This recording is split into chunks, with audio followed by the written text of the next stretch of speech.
আসসালামু আলাইকুম ওয়া রাহমাতুল্লাহ। আমার দিনদার ভাই ও বোনেরা, আশা করি আপনারা সবাই আল্লাহর অশেষ রহমতে ভালো আছেন। আজ আমি আপনাদের সাথে জীবনের এমন একটি ধ্রুব সত্য নিয়ে কথা বলতে চাই, যা আমাদের অনেকেরই জানা কিন্তু মানা হয়ে ওঠে না।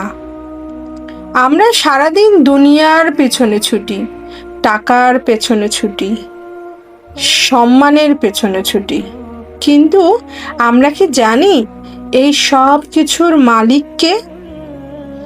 আজকের ভিডিওতে আমি আলোচনা করব কিভাবে আপনি আল্লাহর প্রিয় হতে পারেন এবং কিভাবে আল্লাহর হয়ে গেলে এই পুরো দুনিয়া আপনার হাতের মুঠোয় চলে আসবে।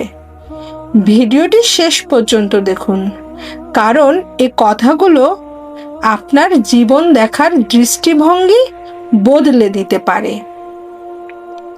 আল্লাহর উপরে ভরসা বা তাওয়াক্কুল। দেখুন, আল্লাহ তাআলা যে সিদ্ধান্ত নেন তাকে পরাজিত করার ক্ষমতা এই পৃথিবীতে কারোর নেই।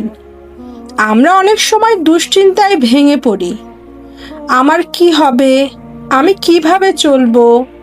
কিন্তু সবচেয়ে বুদ্ধিমান মানুষ তো সেই যে নিজের সব ভার আল্লাহর উপরে ছেড়ে দেয়।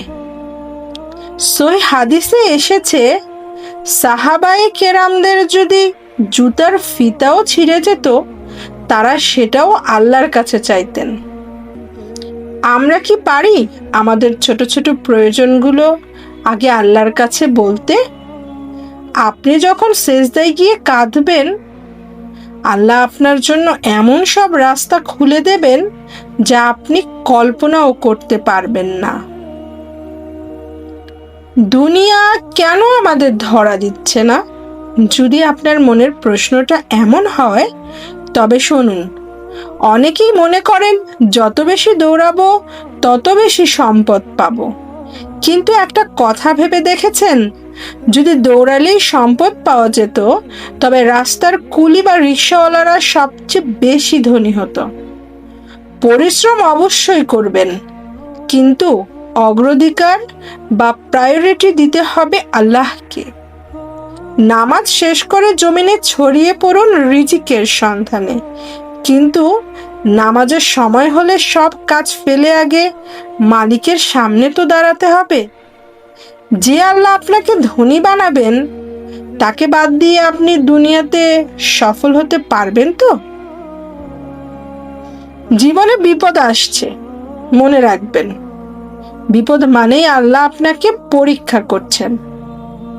স্বর্ণ যেমন আগুনে পুড়ে অলংকার হয়, একজন মুমিনও তেমনি পরীক্ষার মাধ্যমে খাঁটি হয়।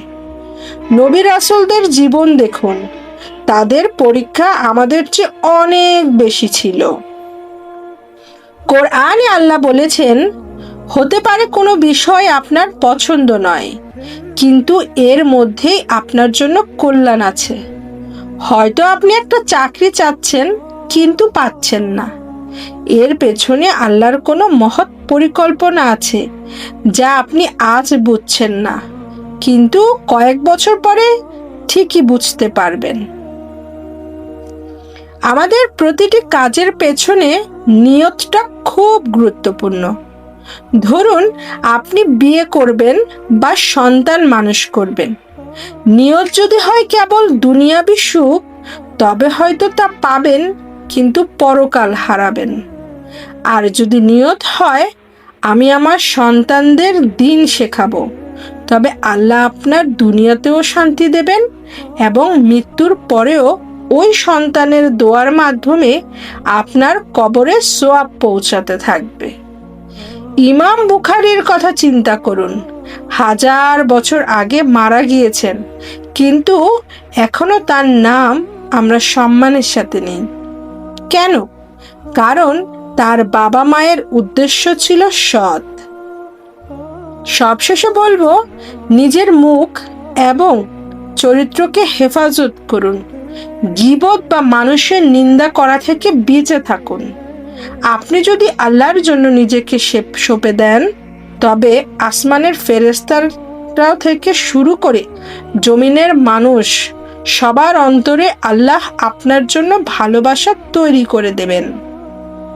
আল্লাহ আমাদের সবাইকে তার প্রিয় বান্দা হওয়ার তৌফিক দান করুন। ভিডিওটি ভালো লাগলে শেয়ার করবেন এবং আপনার মূল্যবান মতামতটি কমেন্টে জানাবেন। দেখা হবে পরবর্তী ভিডিওতে। আল্লাহ হাফেজ।